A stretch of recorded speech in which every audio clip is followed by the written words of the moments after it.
Well, back to Gaza now, and a ceasefire between Israel and Hamas would allow for a huge surge in critically needed humanitarian aid. Right now, much of the aid that arrives at the Gaza border, should it get there, is refused entry by Israel. The executive director of the Egyptian Red Crescent, Amal Emam, showed me a warehouse full of medical supplies that Israel has turned back, she says. It includes medicines, oxygen tanks that she says have been received and have had the necessary approval from Israel, only to be turned back after inspection by the Israelis. This is what we saw.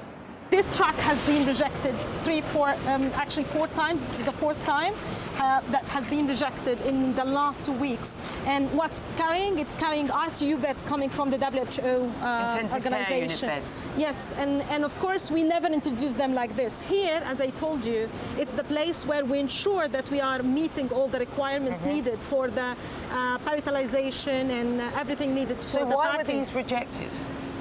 Sometimes because of the pallets, that the pallets are not wooden. Sometimes it's because of that they are containing metal parts, and this is a big reason for rejection.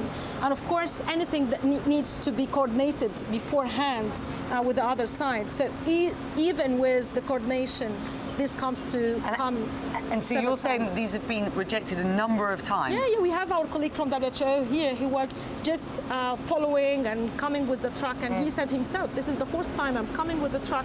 And even the driver, he was just debriefing the PM, and he said, it's every time I go for almost 24 hours. So because, of course, we have them in front of the borders ready after being manifested, and then they need to enter from the side gate that you have seen today beside Rafah border, and then they need to go to Karm Shalom for the scanning. So after scanning, and of course this takes them almost 18 hours, they come again. And so of these course, drivers are driving for 24 hours? You see, دخلت بالعربية كم مرة? So he said that since the 2nd of August, he has entered 4 times. Every time it goes in a very good shape, and then it comes this and that's how shape. it comes back? Exactly, you see. And then, of course, our Unpacked. teams here, they are working on repalletizing them, as you see. Well, what you saw there, of course, were critically needed medical supplies, ICU beds. As I say, we also saw oxygen tanks and wheelchairs and anaesthetic equipment. There is, of course, an awful lot of food aid, which is loaded onto trucks to go into Gaza, which isn't getting in at this point. Look, the situation could not be more urgent. Another 3 people have starved to death in the enclave in the last 24 hours, according to local health officials there. For more now, I'm joined by the spokesperson for the United Nations Office of Humanitarian Affairs, Olga Cherevko, who is in Al-Mawasi in Gaza, supporting the operations there. Olga, you just saw, and our viewers just saw, these materials that are being held up on the Egyptian side of the border. How is this rejection of aid in this vetting process, as it were, by the Israelis, impacting the situation on the ground where you are now? Thank you, Becky, for having me. You know, this is one of the many obstacles that the cargo has to go through before we can even get it inside of Gaza. And of course, in addition to that, once it is on the platform in Gaza, we face a massive line of various impediments in order to collect it from the platform. So as you were speaking to the colleague at the crossing there and talking about the palletization and repalletization and the scanning and the manifesting. And one of the biggest issues that we face before cargo arrives in Gaza is the fact that everything is kind of centralized through Kerem Shalom. So regardless of the corridor the cargo comes through, it has to be scanned at Kerem Shalom. And of course, there are only so many many hours in the day that this can be done. So many times the trucks are turned away because it becomes too late in the day to even scan them, and so they have to basically start from zero the next day all over again. Can you just explain what is going on the ground where you are and how people are coping? The situation here is so dire. I have never seen it at the level that it's at now. Everybody has obviously been enduring nearly 2 years of this war. Virtually everyone in Gaza has been displaced, and many times, many people several times. Some have actually lost count how many. And of course, if we look at the map of Gaza, over 86% of it is currently under displacement orders or in Israeli militarized areas. So the space where people can still survive and exist is very, very small. And it just keeps getting tighter by the day, with more displacement orders, with, of course, the strikes ongoing, and the looming possibility of the offensive in Gaza City has everybody extremely worried. And this is what people tell me everywhere, is that they really cannot fathom how much worse it can get if hundreds of thousands of people will have to potentially be forced to displace yet again.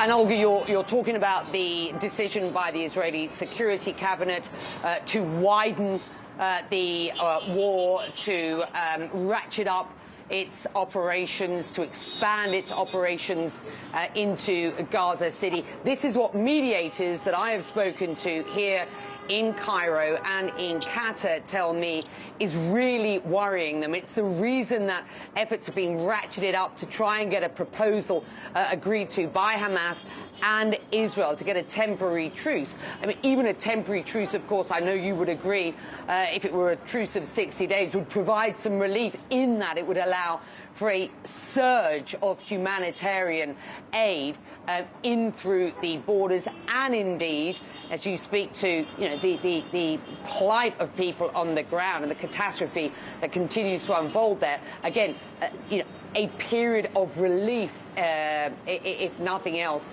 for people on the ground. What is your concern, and how concerned are people who speak to you about what seems to be the hardening position by Israel at this point, its determination that Hamas is on the ropes and that it can defeat them, whilst we still await an official response to this proposal that's on the table? There does seem some concern that Israel's hardened position will mean that it will just carry on with this war. That's exactly my concern, because we have a population that is teetering on the brink of famine at this stage. And of course, as I've said, they are completely exhausted from these almost 2 years of war. And the prospect of another displacement, massive displacement, and the possibility of having to figure out how these people will survive here in this tiny area of the strip is unfathomable. I was in Nasser Hospital just a couple of days ago, and I've actually visited it several times over the past week. And every time I go there, there's more and more patients being accommodated because they're operating over capacity. The hospitals in the south are barely, there's hanging by a thread. And there are patients being hosted in every hallway, in the balcony, in the parking lot, outside in the tents.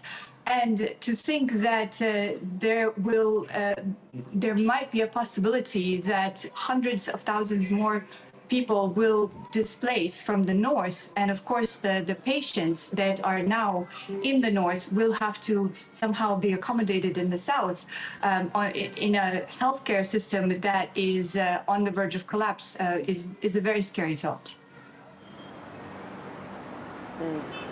Olga, we appreciate your time. I know the work that you are doing is extremely tough. We thank you very much indeed for at least freeing up a little bit of time to give us a sense of what's going on the ground. Thank you.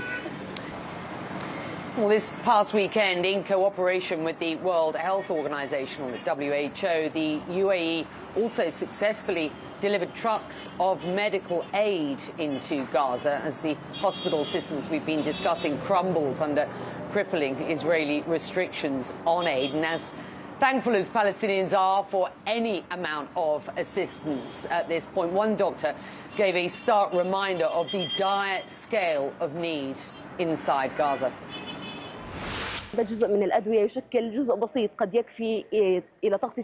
This supplies only a fraction of our needs and will cover us for only about a month, no more than that.